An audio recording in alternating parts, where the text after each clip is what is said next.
What's good, YouTube? It's your man BG Tech Life, and I wanted to have this conversation with you guys today. So as you can see, I got the Pixel 6a in hand, guys. And we have Android 13 on here. Android 13 has been on this device for about a week. I wanted to let Android 13 sit on this device for a couple days, get to know my usage, and go from there. Because I believe as reviewers now, we're just jumping the gun way too early with these devices, not letting these devices really fill us out, because there is artificial intelligence aspect involved when it comes to devices getting to know your use and getting to perform better. You know, like sometimes straight out the box, devices are kind of like tripping over their own feet and they kind of get it together themselves.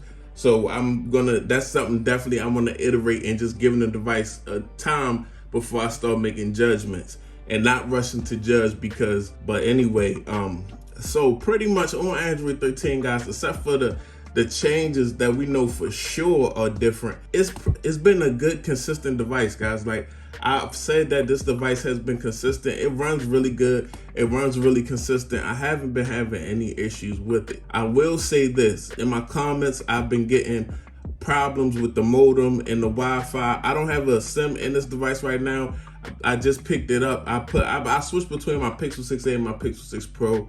And right now I just didn't put the device in a SIM because I've been in the house, so I really don't need a SIM. I'm, a Wi-Fi guy.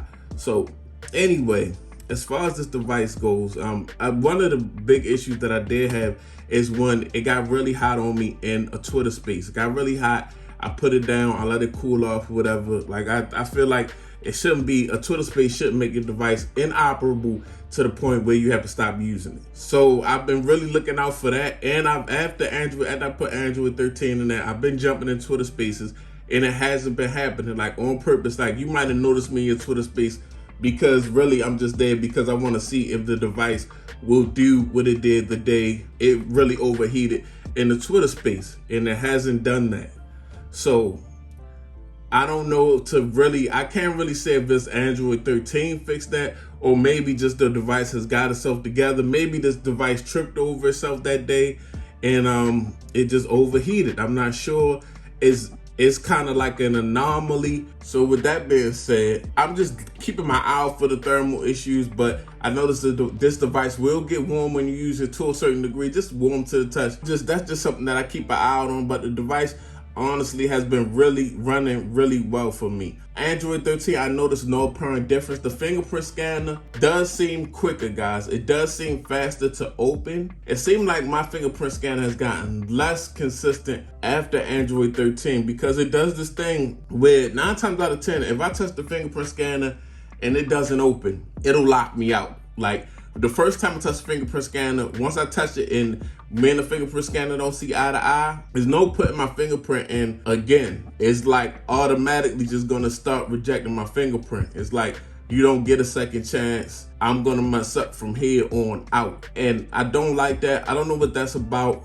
I noticed different placement on the fingerprint scanner and things of that nature have made it more consistent. I usually lead in with the tip of my thumb, but I notice if I go like mid thumb over the fingerprint scanner, it does work a little better.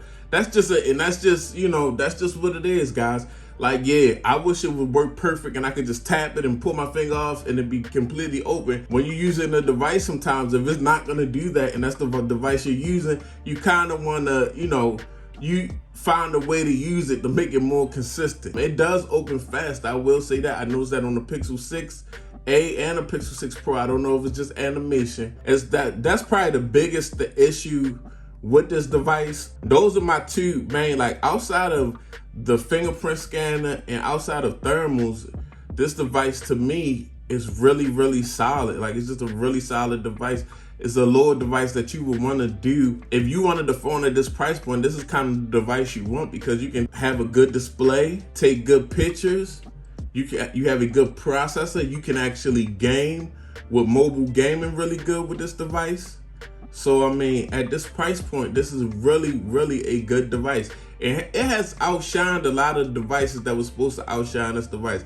Like the Pixel 6a is still, it's been compared to other devices. It's really stood out. A lot of these devices that you're hearing about, they done died out after the comparison to the Pixel 6a. The 6a is still here. The 6a is still relevant because it's just a really solid device at the price point. So my recommendation is definitely there for this device. If you got especially now that you see that the deals are popping up, you see this device for $399 now. This is a great deal for somebody that's trying to spend that type of money and somebody that likes more Android on the more minimal side, guys.